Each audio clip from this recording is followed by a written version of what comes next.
This is Revolution. And I have my fingers crossed that this actually works. Because earlier today, I was scheduled to be a special guest. I was very honored for this. I was scheduled to be a special guest on Ben Burgess's show to celebrate the release of his new book, Canceling Comedians While the World Burns, on Zero Books. And actually, last year, my first time interviewing Ben Burgess, which was my intro into Zero Books, and some people listening to the show might know me from the Zero Books video, or know Pascal and I from Zero Books videos. Anyway, Ben was on my show when that book, when he had, I think he had just finished it, maybe like a first draft of it. So I was all primed to talk about Give Them an Argument because I had just finished reading it, and he was already on to the next one. And there's a very entertaining clip that I made with some Chappelle Show images where Ben is talking about going to see Dave Chappelle. Check it out. If you are a subscriber to the YouTube, it's in the playlist for clips. But anyway, as I'm talking to Ben Burgess, as we're doing the episode and having a good time laughing, celebrating, the book literally had just arrived. I would say no more than 20 minutes before I got on the computer with him. The dog went crazy, woke up the child because someone was delivering the book outside. As I'm talking to Ben, show's a hit. A monitor falls on the computer. I just mounted my monitors on the wall, and I did not do a very good job of mounting said monitors on the wall, and they fell, and one, it looked like a light tap hit the computer, and it's gone. It's a wrap for that computer, which really hurts my soul. I'm really hoping that that we can work this out and fix it, because there's a show to do Tuesday, and I got to get this thing on the road. So the show that you're going to hear right now is the episode that we did with Jamie Peck, formerly of the Majority Report. You may know her from the Antifada, about organizing a left in the era of COVID and automation. How do we organize a true working class left in the era of COVID and automation?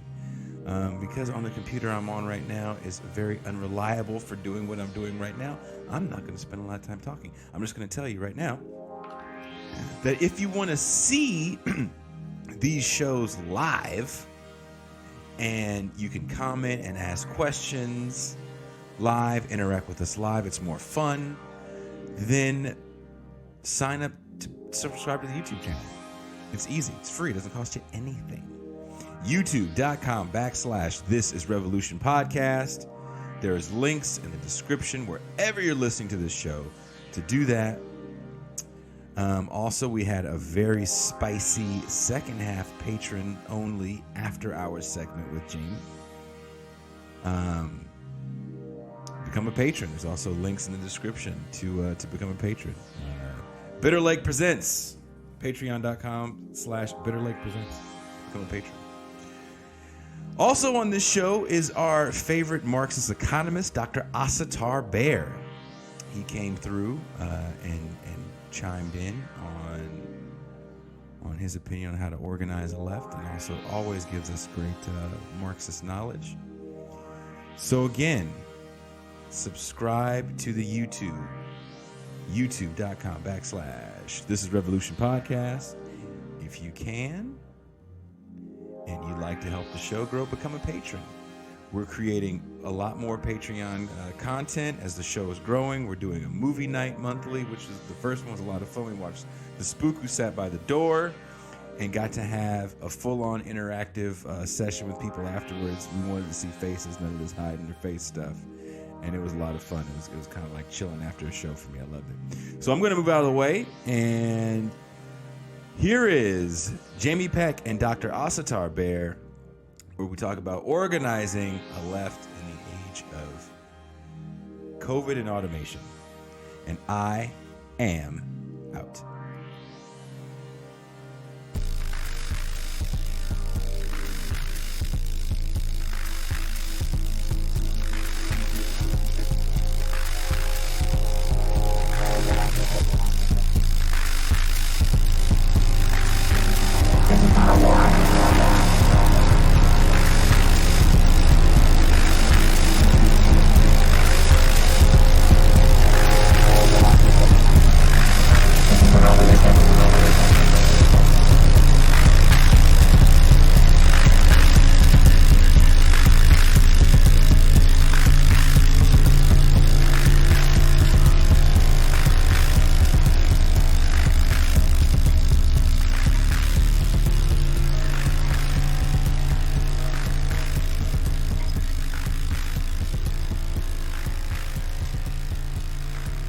Hello and welcome. Happy Tuesday, everyone.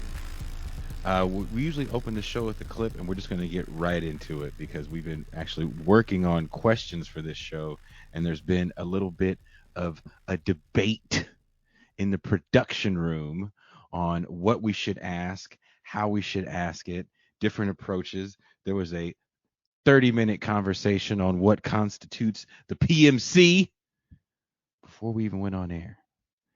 So it's a full packed house today. So let me bring in my number one co-host, my homie, my dog. You know him as the writer for Black Agenda Report, and now you know him as the man that pushed back against Norman Finkelstein, Pascal Robert. What's going on, my brother Jason Miles? How are you? Doing all right. Looking forward to the show. Getting a lot of comments about your back and forth with the great Norman Finkelstein. I see that. I do. And also coming in to help us out for tonight is, he usually comes in on our Foreign Policy Thursdays, but this subject of organizing on the left in the era of COVID and automation is near and dear to his heart. Mean Gene Bajlan. Greetings, everybody. It is a pleasure to be here with you all as usual. And Jason, thank you for airing our dirty laundry about the production meeting. Everybody, much appreciated. I'm looking forward to it. It was a beautiful discussion by very smart men, and I was just sitting there in awe of the discussion. So also, we are joined today with a very special guest. People were a little heartbroken that this person wasn't on the show earlier, but she is here. She hosts the Antifada. She was on the Majority Report. She's been on everybody's show. You know her as writer, anarcho-communist, Jamie Peck. Hey. What's up, guys? Welcome, Jamie Peck. Oh, thank you. And last but not least, he is the show economist. He's everyone's favorite economist. He loves shitting on libertarians and right-wingers on Twitter. Dr. Asatar Bair. Thanks for having me. Good to see you all. Thank you guys for joining. The chat is already rumbling. People are prepared with their questions, Dr. Bair. I'm going to try not to derail the show because you know how it is whenever you're on. Everybody wants to ask you a ton of questions. Yes, sir. Even though I keep on telling everyone I do not have the answers. Pascal, you want to start it off? Absolutely. Dr. Bair, Jamie, I'm glad you're here. Jamie, I want to start off with you. I want to ask you a question, since from what I understand, you are not also merely a media personality. You're going to have to ask that again, Pascal. You're breaking up. Can you hear me now? Did I break up? It's your Wi-Fi. Ask it again. Oh my God. I just got a booster. Okay, yeah. Ask it. The question I wanted to ask you is that what does organizing look like for a left that's still in development in a post-Sanders moment when we're faced with COVID-19 and labor is kind of not exactly having the victories that we thought we would have had in Bessemer, Alabama, and that we now know that 30 to 40% of the jobs that were lost during COVID are being replaced by automation. How exactly does this new left deal with the reality of organizing with these kind of factors? Or are we really just stuck in a kind of moment where we become online personalities? Well, I think that's the $1 million question. I appreciate you not starting off with any small talk. I mean, what does it look like? I think I would say that the uprising that happened last summer in the wake of George Floyd's death, although it wasn't just about George Floyd, right? Lots and lots of other people have been killed by the police as well, disproportionately Black people. I would say that that has had a greater impact on the current political landscape than the unsuccessful Bernie campaign on a number of levels. And that's certainly where I've been focusing my energies these days as part of the defund campaign to defund the NYPD. Our short-term goal is to defund the NYPD by half, so $3 billion, and redistribute those funds to the parts of the state. Oh yeah, I am hearing a weird feedback. Are you guys hearing that? Yeah, I don't think it's me.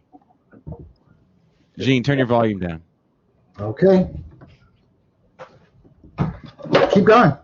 Yeah, and we're gonna redistribute those dollars to the parts of the state that are, still very carceral in many ways, still used to survey and police the lives of the poor, but certainly more geared towards keeping people alive than the parts of the state that are designed to kill people, right? Like healthcare, housing, education, things of that nature. That's the short-term goal. Long-term goal, obviously, is abolition and communism.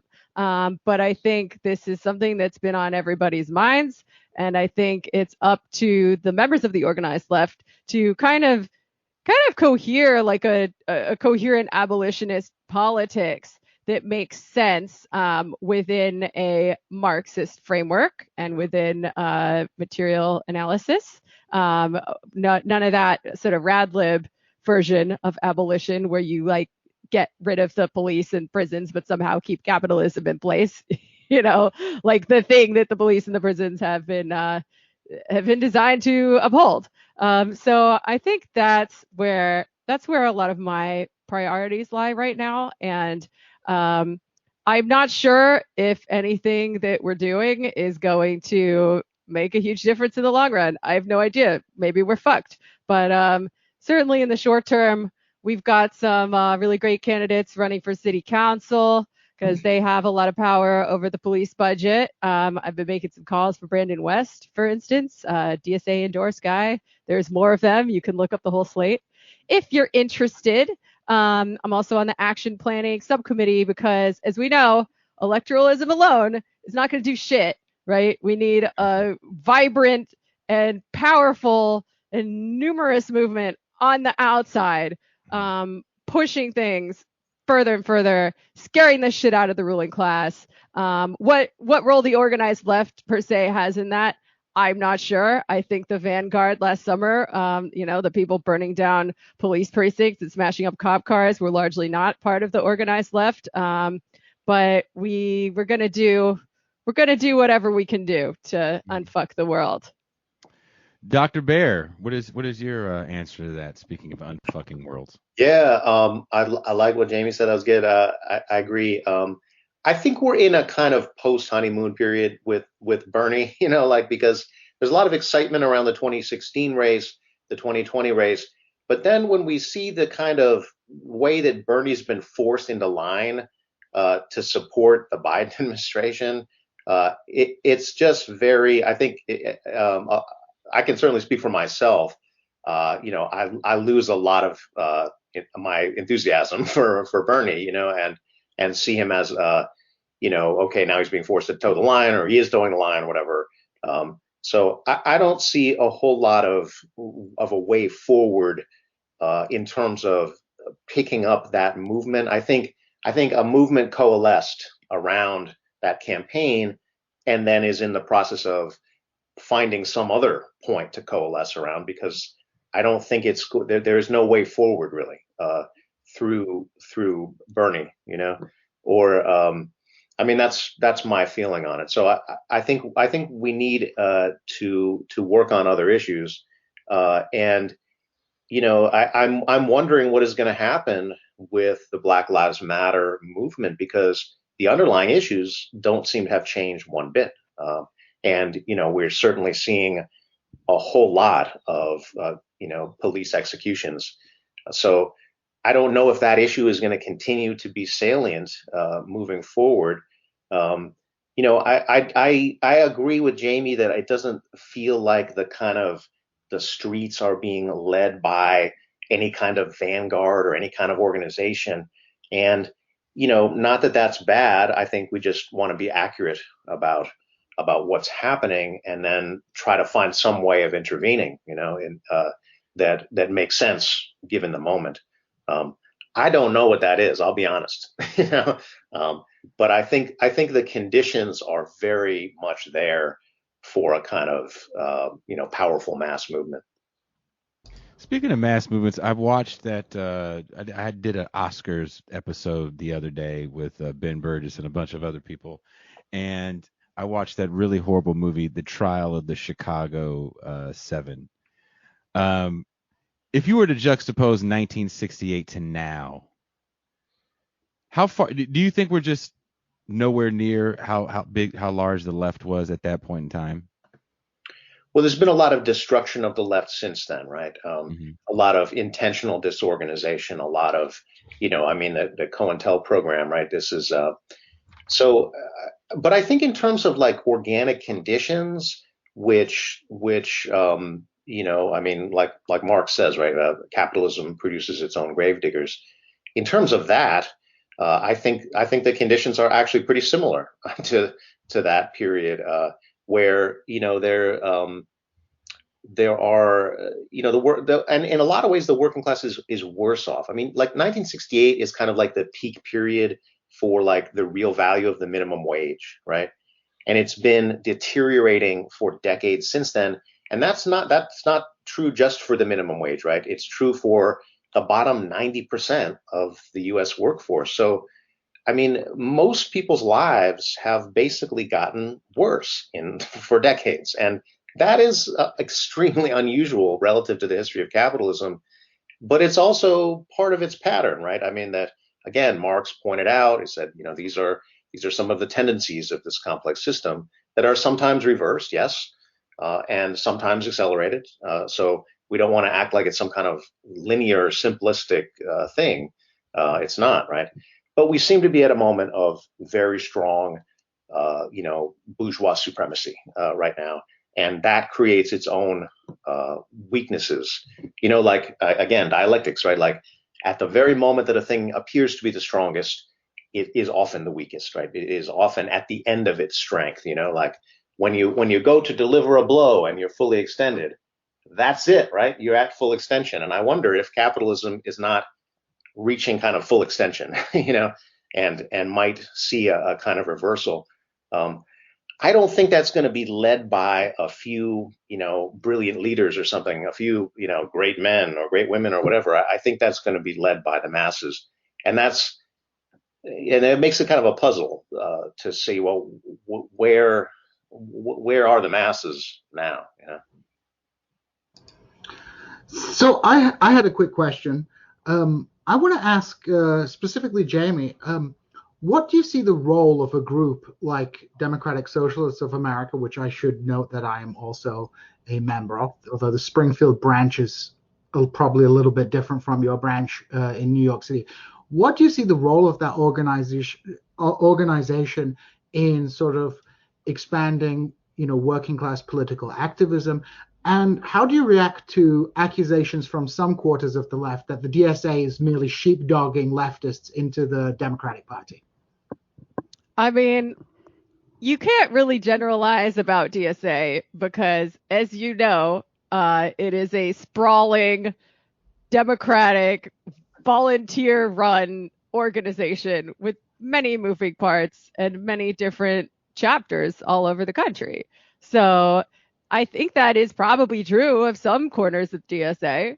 But there are also, anarchists and communists have organized themselves into caucuses to push a different kind of anti-capitalist politics, one that really takes seriously the idea of a world beyond capitalism, beyond this kind of social democratic autarky that some people would like to see, and tries to figure out what is to be done. And within that, there are lots of disagreements as well. But yeah, I'm very critical of electoralism. I'm critical. I mean, even in the course of doing it, I'm critical of the things that I'm doing. Ask me a year from now how I feel about it after having participated in it for a little while longer. But yeah, no, sure. I think it's very possible. Like it's always a double-edged sword, right?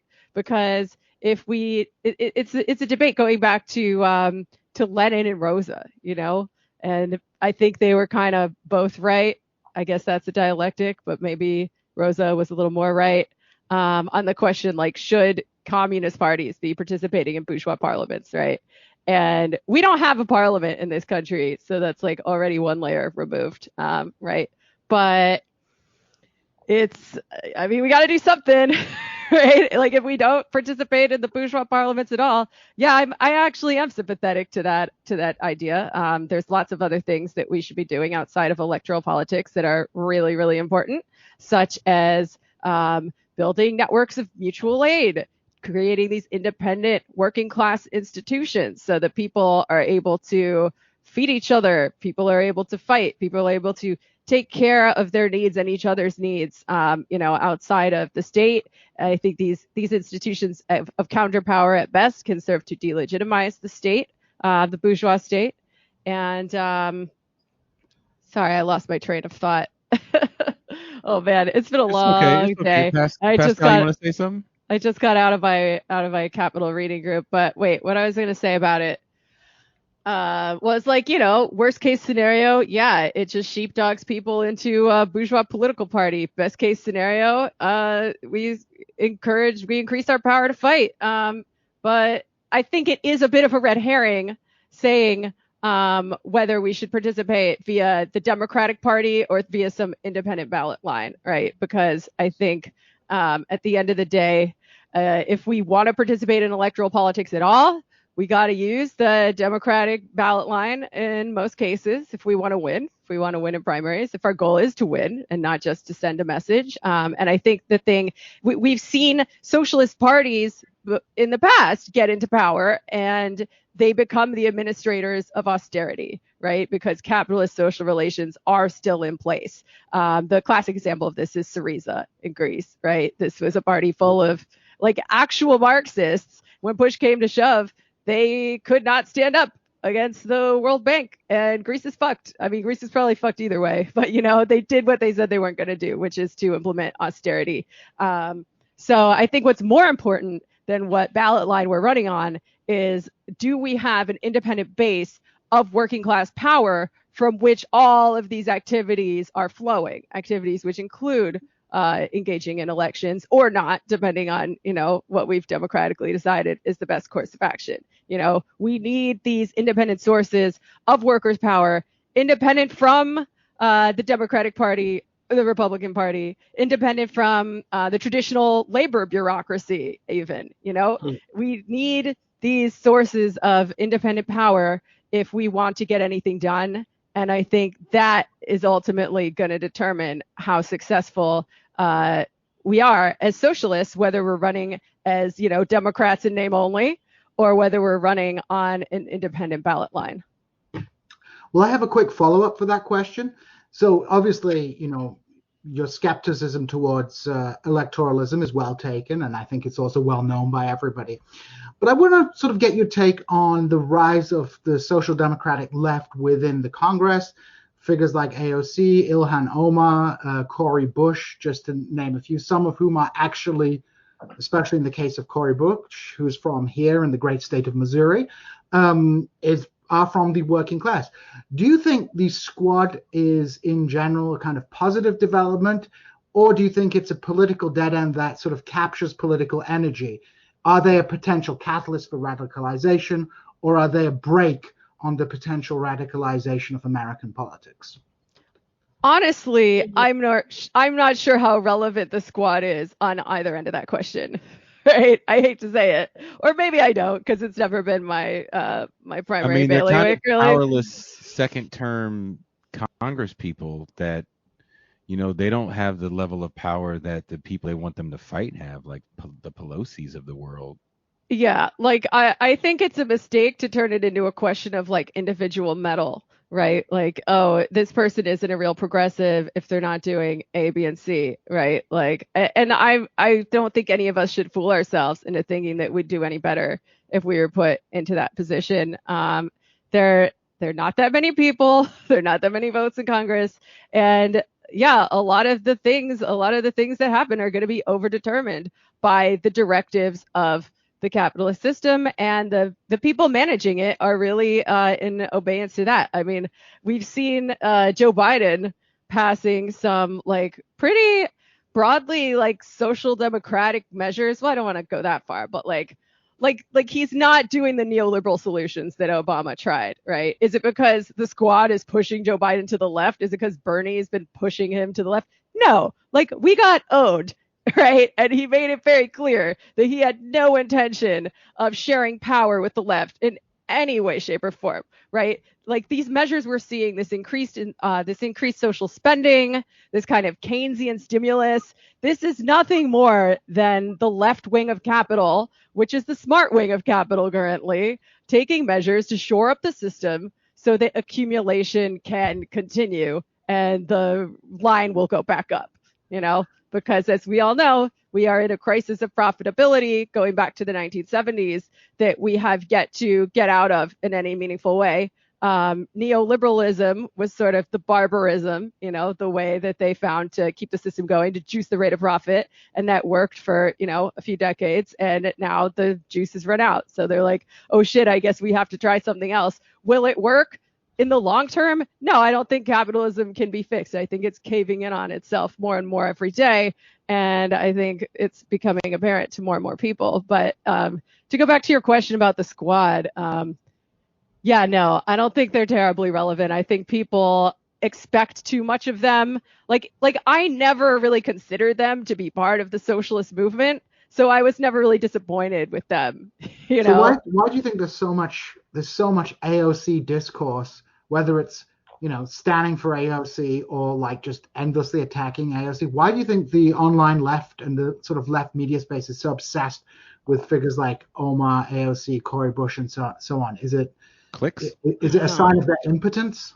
Yeah, I mean, it's an expression of powerlessness. It's an expression of a thing I will call depoliticization. It's an expression of the spectacle, not like just like media and movies, but just the idea that the market and these capitalist social relations and this alienation has been so fully infused into every aspect of our culture, including our political culture, right? Like people engage with politics the way that they engage with like, fantasy football or WWF wrestling, celebrities or something, right? I agree. Like this is so many layers removed from like the actual. Do you feel like it's more frustrating now than it even was in the 80s? Oh, when it comes to politics as celebrity, like when you made the comment about people engaging in politics like fantasy football, I agree totally, and I think the lockdown made it worse for a lot of people. To really look at electoral politics like it is some sort of sport, and you can just say things online, ergo a movement is made, right? Mm-hmm. Off a lot of the hashtag activism. Pascal, you look like you want to say something. I'm really appreciating Jamie's responses here, man. She's coming really sharp, straight, direct, and I like her response to Gene's questions. My question for her, in light of the fact that she believes that we need to move to this very, very strong, direct kind of Marxist reality, moving towards communism, which I have no problem with her making that argument. But my question to that is that what happens in reality when the ideological infrastructure of society is premised on reifying the capitalist reality that the working class, the average working class, sees himself as an aspiring millionaire more than a person oppressed by his boss. In other words, I think that, you know, those of us on the left who understand the rhetoric and the ideology and the literature and the scholarship of leftism, Marxism, socialism, anti-capitalism, we all understand why capitalism is problematic. But how do we get to the ideological superstructure, base structure, and the actual capitalist realism that is promoted in everything from media, television, education, schools, religion, et cetera, so on and so forth? If we do not have a left that is interested in that kind of radical transformative politics, but more interested in simply a Keynesian reboot 2.0, do we even have the cadre that's prepared for that kind of work? Yeah, I mean, I think you kind of answered your question while you were asking it, right? Like, there are no shortcuts to this stuff, and we obviously cannot rely on some left populist bourgeois politicians to do it for us. I mean, my hope was that, you know, they would at least get some people thinking about class more so than they had been before, because class consciousness, as you said, is not where it needs to be. But I think a lot of people do have sort of the building blocks for an anti-capitalist politics. Like, they might not think of it in those terms, but a lot of people know that they hate getting up early and going to work every morning, and they hate having no freedom at work. They hate getting talked down to and bossed around and told like when they can and can't go to the bathroom or go on vacation and spend time with their families and do the things that make life worth living for them. And I think, you know, working class people, especially if you want to talk about the Black proletariat in this country, are very conscious of the ways that they're being oppressed and being literally murdered by the state every day. And I think we saw a huge upswell of that anger over the last summer. And I think we're going to see it some more going forward, because as we all know, these like reforms, these reforms that the Democrats have proposed in an effort to recuperate that energy and let some of the air out of the tires, they're not going to do shit. So I'm like cautiously optimistic about the potential of the proletariat in this country to, you know, you brought up a change. point. You brought up a point that I'd like to kind of pivot to, and you brought it up on your own, so that's why I'll go there, that you're optimistic about the Black proletariat. Now, the racialization of capitalism, as we all know as good leftists, requires that Black people are redundant to the surplus army of labor disproportionately. We get that. However, because of the ideological infrastructure that exists in Black politics and society, capitalist realism has almost a hyper effect in the Black community because of celebrity status, the reification of Black capitalism, and so on and so forth. And combine that with the fact that the Black political class is being weaponized to neutralize materialist, socialist, class-based politics, as we saw in the 2016 and 2020 election. And my argument has always been that there will be no left in America without Black people, but Black politics will be used to try to neutralize it. So how do we have a situation now where most of the left, particularly its speakers, are predominantly white, and there's not a large portion of left politics into communities of Black people that is not based simply on racial oppression due to police? How do we actually get around that reality or change it? I mean, that is it's $1 million question, right? It's going to be so important to doing the thing that needs to be done in unwinding capitalism in this country and all over the world. I mean, yeah, every social movement has been recuperated by capital so far to a large degree.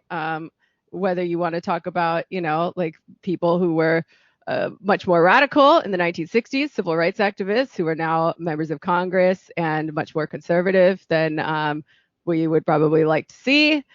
Man, I mean, talking about police violence, talking about abolition, I think is a door into talking about the issues with capitalism, because maybe someone's not terribly aware of the connections at first, but like looking at the number of people who are being killed by police, looking at the racial aspect to it, and seeing where that leads.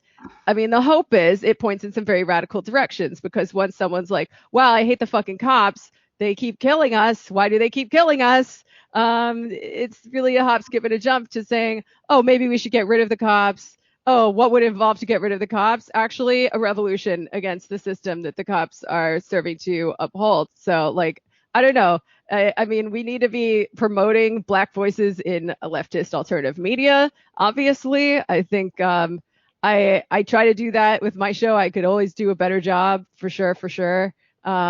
I mean, people need to talk to their neighbors. People need to talk to their coworkers. Like, it's really bad the way that the working class in this country has been segmented along lines of race and nationality. And I think that's something that historically has kept us from having a really strong socialist movement and a really strong workers movement. You know, going back to the days of slavery, really, and then going back to the days of Reconstruction. And sometimes it was on purpose, like laws that were passed to keep Black and white workers from commingling, right? Like anti-miscegenation laws. Sometimes it was just sort of a happy accident for capital, right? Because certainly certain kinds of bigotries predated capitalism the way we have it now.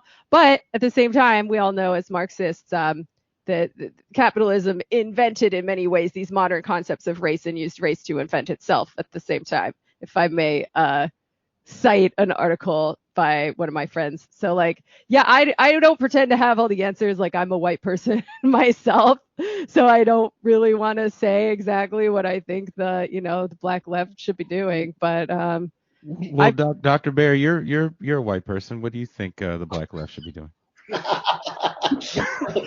Here's a trap. Why don't you step in it? Because often we ask white people giving you what we should be doing. What I'm thinking about is that COVID presents certain opportunities that were not present before. If you said to somebody 2 years ago, if you said, look, we have just to take the most simplest kind of class analysis that's in the popular discourse. There's blue collar workers and there's white collar workers, right?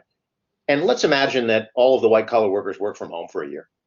People would go, that's insane. I mean, you are a lefty crank and that's complete. That will never happen, right? Well, that just happened.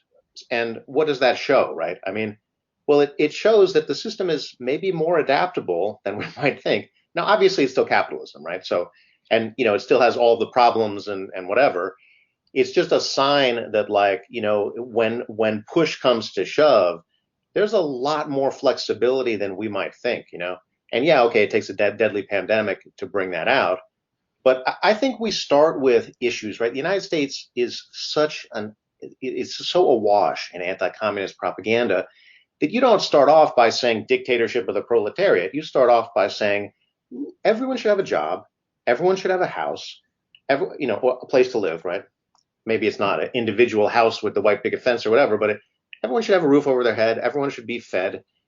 Everyone should have an education, right? I mean, and I think this is what Bernie did that was captivating.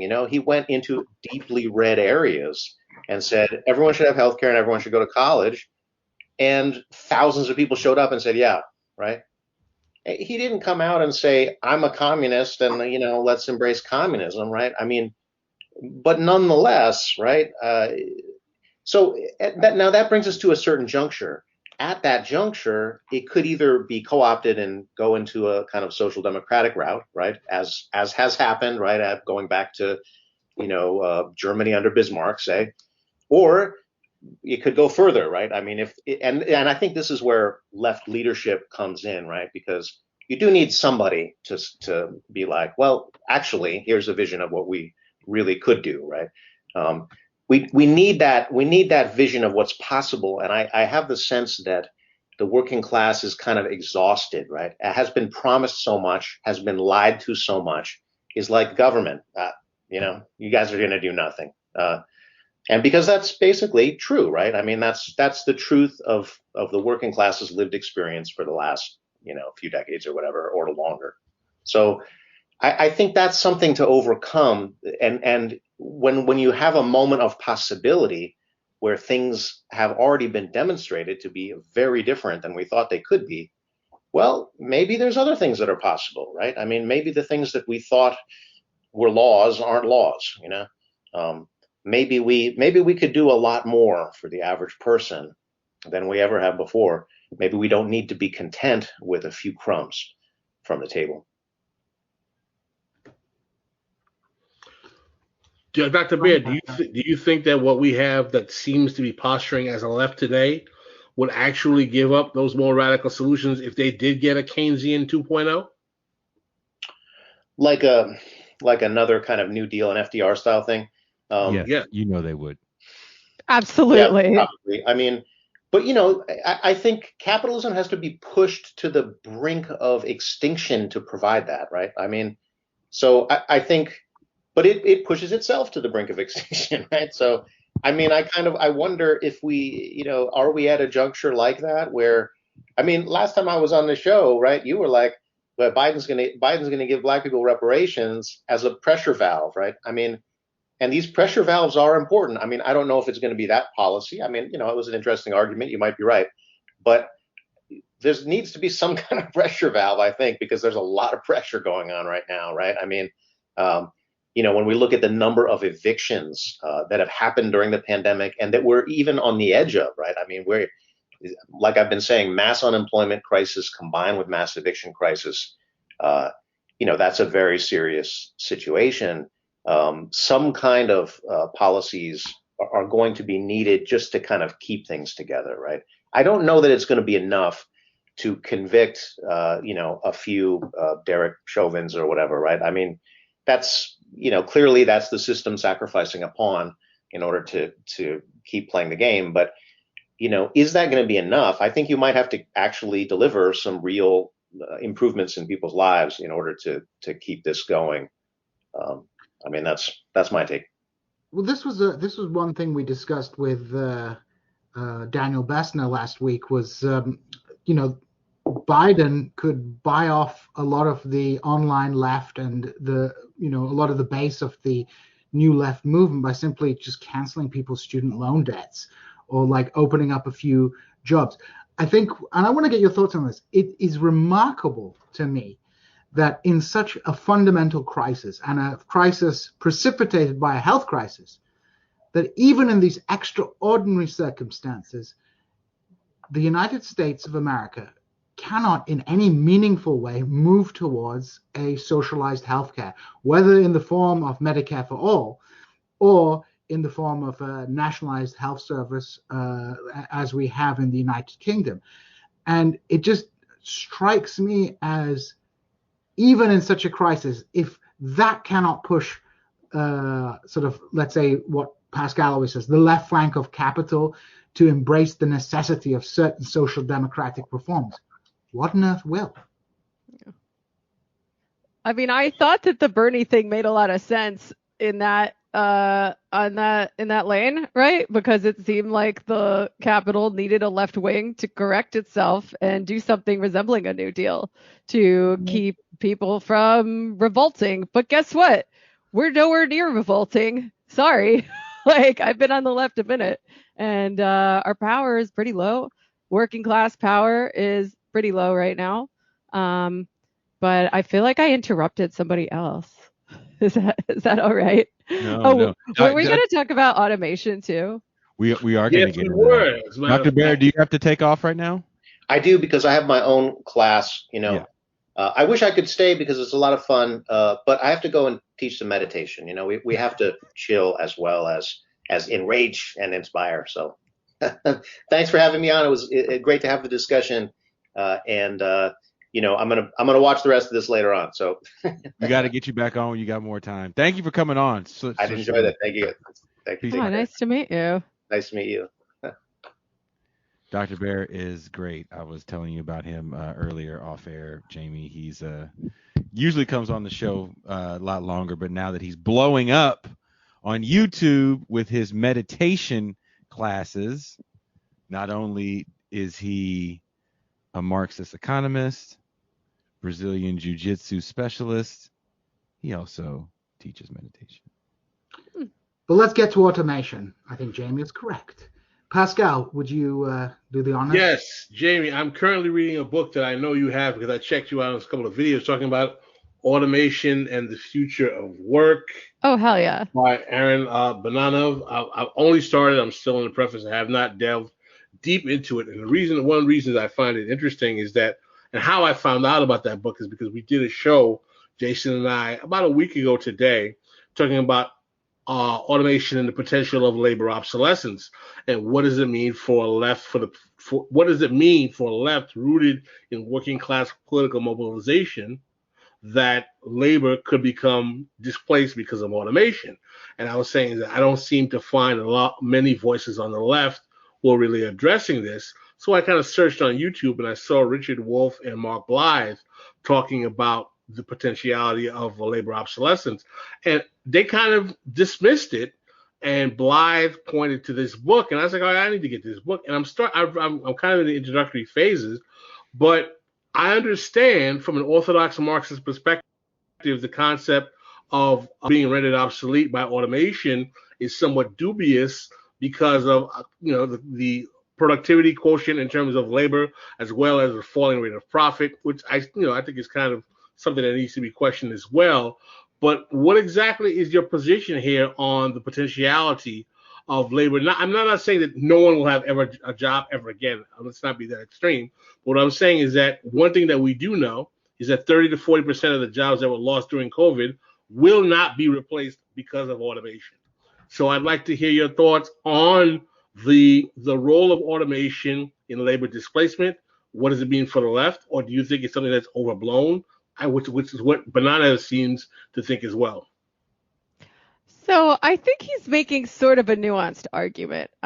He's not saying that automation leads to no job loss, rather sort of the difference, the delta, if you will, between output growth and productivity growth due to automation, right? Because some of the periods of massive growth in employment were also periods of great technological growth, right? If we want to talk about the golden age of capitalism, that's sort of interregnum from the post-war period to the 1970s.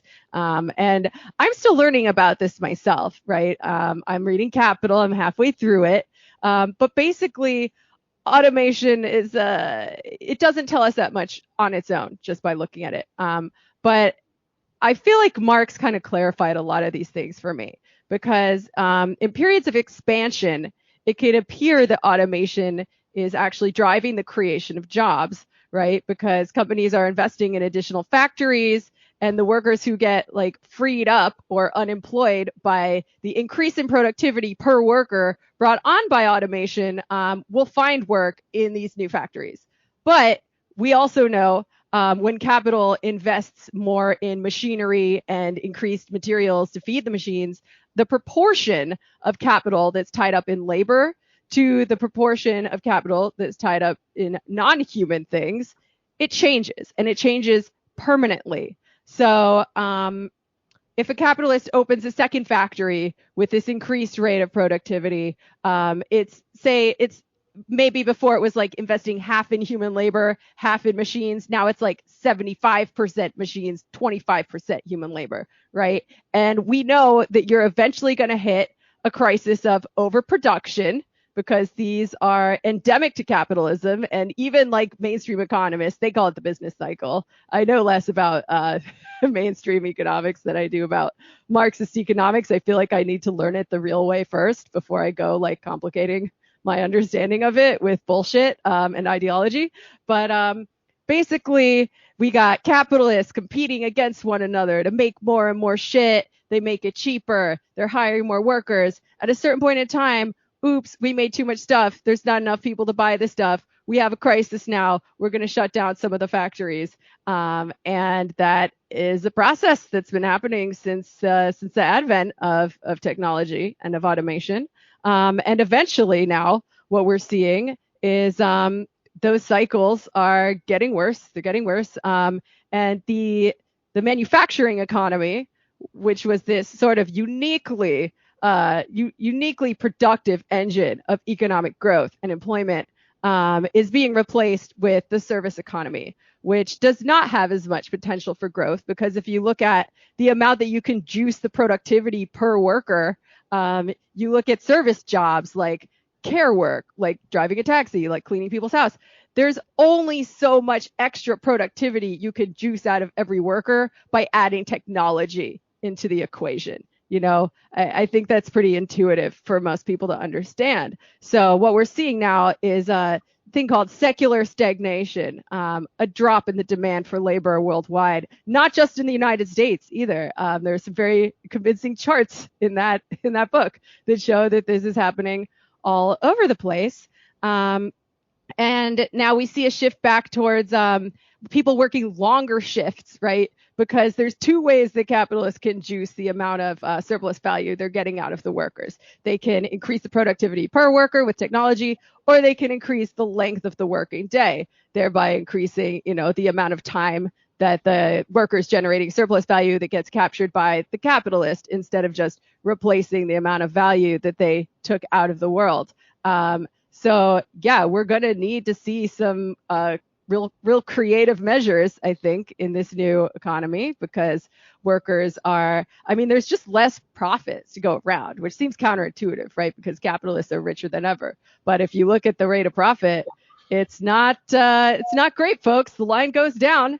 And when the rate of profit is high, workers are able to kind of claw back more of it for themselves and still have enough to, have profits for capitalists. When it's not so good, then their prospects are a little bit slimmer. But I don't think for a second that it's not possible for workers to organize in this new economy. But I also think we're going to be needing to look outside of the workplace as well, into things like the welfare rights movement. I found them very inspiring, the welfare rights movement of the 60s and 70s, which was organizing for the rights of welfare recipients, right? Unemployed people. And you're like, well, how can we do that? Like, unemployed people don't have the power to shut down the economy.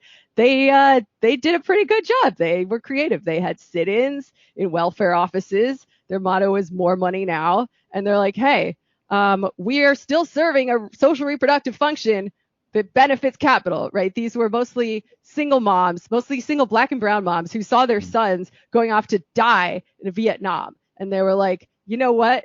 You guys owe us some money for all the shit that we do. And you owe us money just by virtue of us being human. And they were able to, Sorry to cut you off. It wasn't the 60s and 70s the same time we have where Black men have to leave the home because we had employed people to literally go into the projects and kick dudes out of the house and then cut people's benefits off. I mean, what was that movie with Diane Carroll where James Earl Jones got to hide in the closet? Oh God, Geraldine.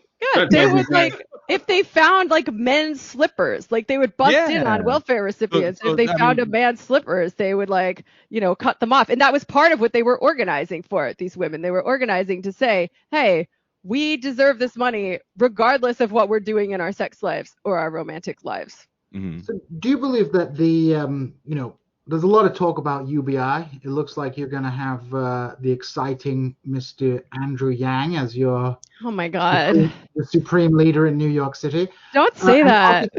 He made a name for himself with being a big UBI guy.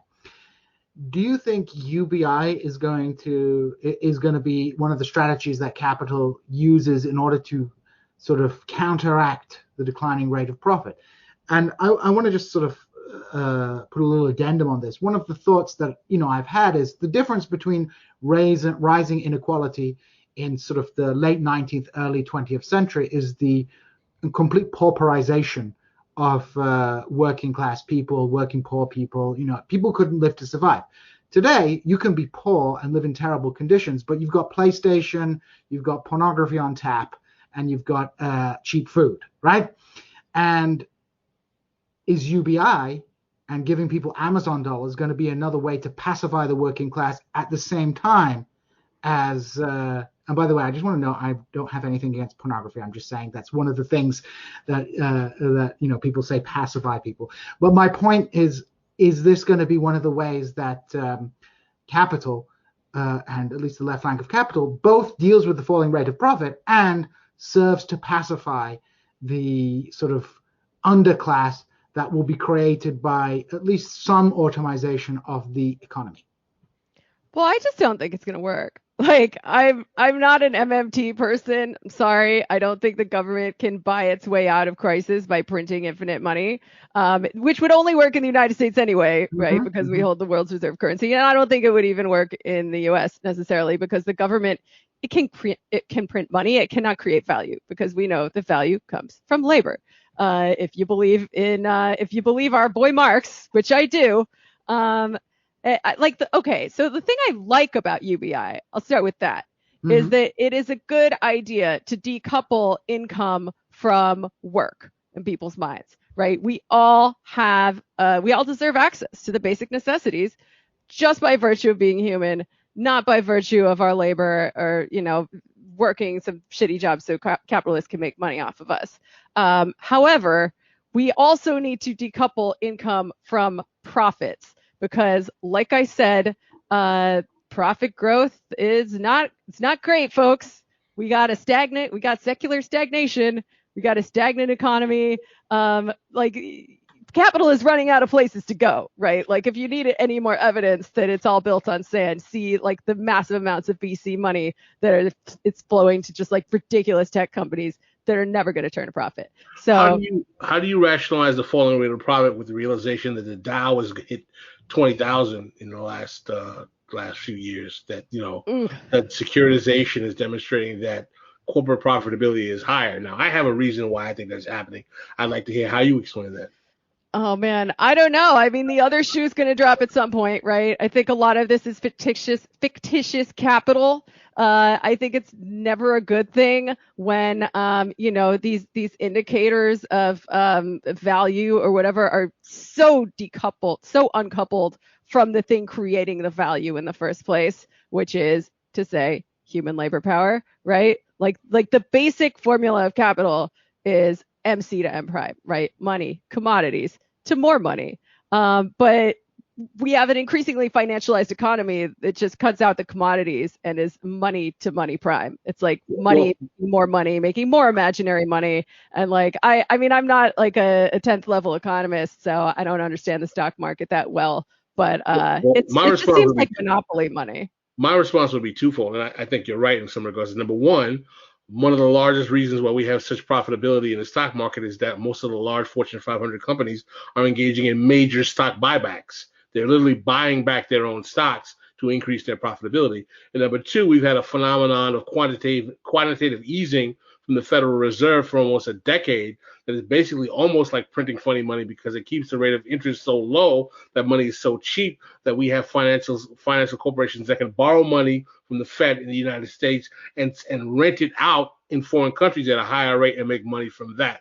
So there are all kinds of ways to jig the system to make the illusion that profitability is actually being maintained, particularly when you have things like, a Fed that's keeping the market, floating, which has been the case for, since the 2008 crash, and the massive amount of stock buybacks that have been going back. And let's not also forget the fact that the first COVID bailout under Trump was a wealth transfer to the 1%, pretty much largely.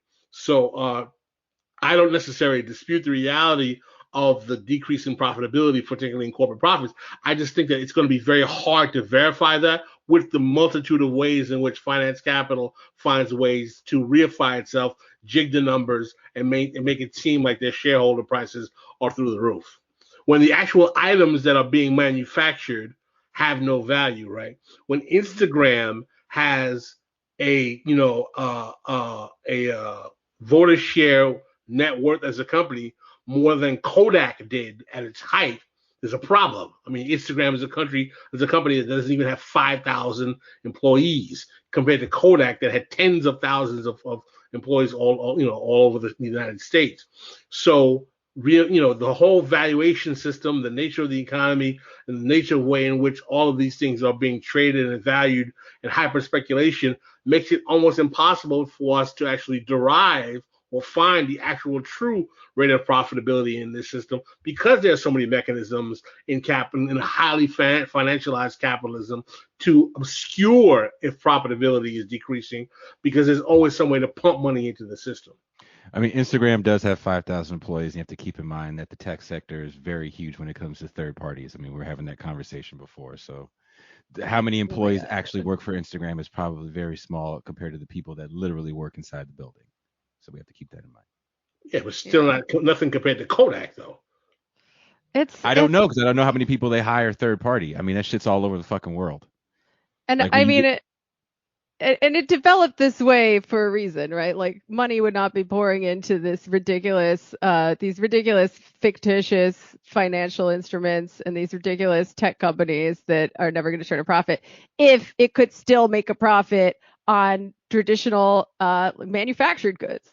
But it's not. So that's why it went that way. Like stock buybacks weren't just like a flight of fancy. They were like, oh shit, what can we do to, keep the profits chugging along? But it's like, it's gotta have an end. Like I really do not believe that capitalism is going to be the first mode of production in human history to last forever. I think we are headed for a collapse one way or another, and I think we got to get ready to take some measures to keep ourselves and each other alive when that happens. Class conflict can end in the sort of revolutionary reconstruction of society, or the mutual destruction of the two contending classes. So it's pretty scary. We could go Mad Max world. What's not going to happen is what these like techno-utopian UBI theorists believe is going to happen. And there's kind of libertarian ones like Elon Musk, and there's kind of more left-wing ones who think it's going to be like some kind of transitional phase on the way to communism. So you're not a fan of fully automated luxury communism? I mean, it like I said, it has its place, but I think the Banana book is a really good corrective to what that idea gets wrong. Like the idea that eventually we're just going to have full automation and everyone's going to survive on this UBI that's, magically printed by our government and not extracted from the global south. I believe that someone has to be left holding the bag. Like that is absolutely not possible. And like that would take us out of capitalism, right? If people aren't working for a boss anymore in order to live. But that's never going to be true worldwide because the value has to come from somewhere. If it's not being extracted from workers in the United States, it's going to be extracted from workers in other places. I think that's the fundamental problem with the MMT discourse is that, like you mentioned, it only works if you have a currency that people want. Zimbabwe is not going to be able to print its way out of economic crisis. Only the United States and maybe a few other select countries can even engage in that policy, and it's not even clear how far printing money. I mean, there must be some sort of flex in the American system that it could print money to a certain degree, but like you said, the value has to come from somewhere. And if it's not in America, it's outside of America. Yeah. Like I think the sort of techno-utopians also kind of leave out the importance of just like the balance of class forces and how like even sort of the better ones, like the left UBI theorists, think that we could somehow have this peaceful transition out of capitalism without like a massive and violent backlash from the capitalists themselves to, maintain their role in society and their position of power. Like there's really no way around it. Like we have to organize as a class, and this organization needs to be global because it is not possible to provide a decent standard of living for every single person in the world and preserve capitalist social relations. It's just not.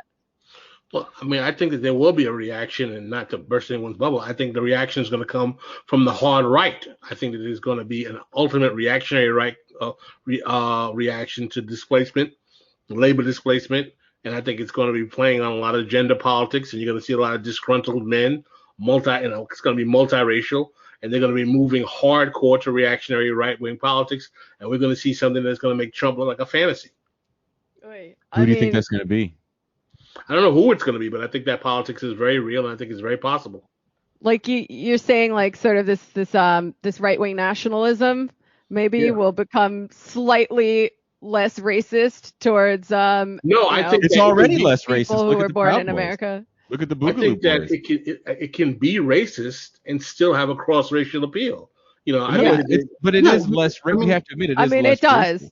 It The is British racist, Raj. and it does have a cross-racial appeal. If you look at who's in the Proud Boys, or even if you look at the people who stormed the Capitol, they're not 100% white. Yeah, I That's mean, look, that's bad, and like that will, if that continues, that's gonna, like, I do fear a right-wing nationalist movement that has you know, slightly more appeal beyond just like hard right Nazis, you know.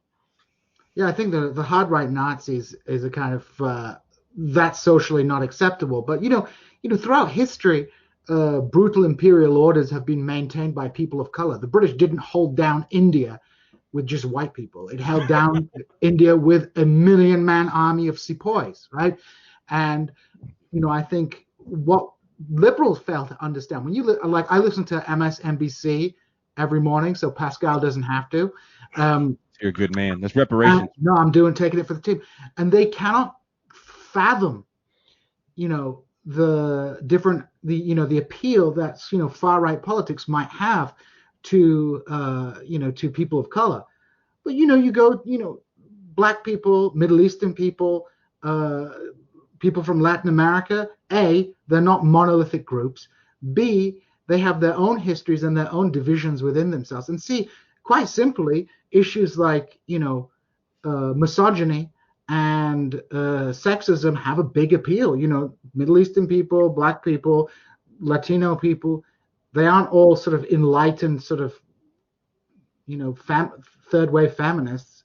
And I think this kind of sexism and patriarchy and sort of hierarchy does appeal to elements that don't buy into the kind of superficial symbolic identity politics offered by centrist liberalism today.